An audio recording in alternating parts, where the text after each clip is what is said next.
নমস্কাৰ ছাৰবাইদেউসকল, অতি শীঘ্ৰে গঠন হ'ব পাৰে অষ্টম দৰমহা আয়োগ। হয় ছাৰবাইদেউসকল, ৰাষ্ট্ৰীয় পৰিষদ কেন্দ্ৰীয় চৰকাৰৰ কৰ্মচাৰীৰ বাবে যৌথ পৰামৰ্শদাতা অৰ্থাৎ ষ্টাফ ছাইডৰ সম্পাদক শিৱগোপাল মিশ্ৰ ডাঙৰীয়াই ভাৰত চৰকাৰৰ কেবিনেট সচিব ডাঙৰীয়ালৈ এই পত্ৰখন দিছে। পত্ৰখনৰ বিষয় আছে কেন্দ্ৰীয় চৰকাৰৰ কৰ্মচাৰী আৰু পেঞ্চনাৰসকলৰ দৰমহা, ভাত্তা, পেঞ্চন আৰু অন্যান্য সুবিধাসমূহ পুনৰীক্ষণৰ বাবে অষ্টম দৰমহা আয়োগ তাৎক্ষণিকভাৱে গঠন কৰা সন্দৰ্ভত পত্ৰখনৰ জৰিয়তে কৈছে যে 1-1-2016 তাৰিখত সপ্তম দৰমহা আয়োগ গঠন কৰিছিল কেন্দ্ৰীয় চৰকাৰে আৰু এই সপ্তম দৰমহা আয়োগত কেন্দ্ৰীয় চৰকাৰে ষ্টাফ ছাইডৰ পৰামৰ্শ নলৈ ফিটমেণ্ট ফেক্টৰ 2.57% বৃদ্ধি কৰিছিল, যিটোত ষ্টাফ ছাইডে ফিটমেণ্ট ফেক্টৰ 3.68% বৃদ্ধি কৰিবলৈ কেন্দ্ৰীয় চৰকাৰক পৰামৰ্শ দিছিল।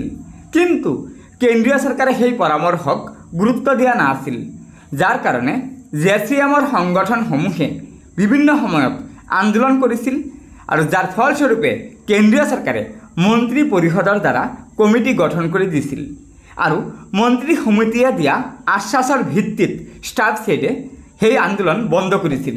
কিন্তু সেয়া ফেনৰ ফুটুকা হ'ল।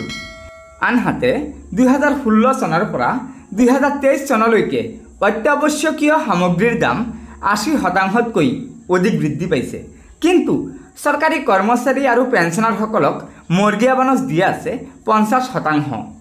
আৰু পত্ৰখনৰ শেষত কৈছে, সেয়েহে উপৰোক্ত দিশ আৰু বৰ্তমান সময়ত জীৱন ধাৰণৰ প্ৰয়োজনীয়তা বিবেচনা কৰি আৰু চৰকাৰী সেৱালৈ যোগ্য আৰু প্ৰতিভাৱান প্ৰাৰ্থীক আকৰ্ষণ কৰাৰ বাবে অষ্টম দৰমহা আয়োগ অতি শীঘ্ৰে গঠন কৰিব লাগে।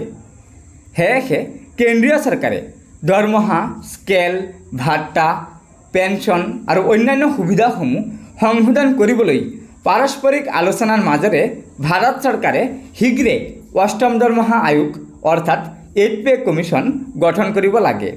গতিকে ছাৰবাইদেউসকল, আশা কৰা হৈছে যে ষ্টাফ ছাইডৰ পৰামৰ্শ মতে কেন্দ্ৰীয় চৰকাৰে 2024 বৰ্ষৰ ভিতৰতে 8 পে কমিশ্যন অৰ্থাৎ অষ্টম দৰমহা আয়োগ গঠন কৰাৰ পূৰ্ণ সম্ভাৱনা আছে, কিয়নো বৰ্তমান সময়ত প্ৰধানমন্ত্ৰী ডাঙৰীয়াই কৰ্মচাৰীৰ সমস্যা সমাধানত তৎপৰ হ'ব বুলি প্ৰতিশ্ৰুতি দিছে।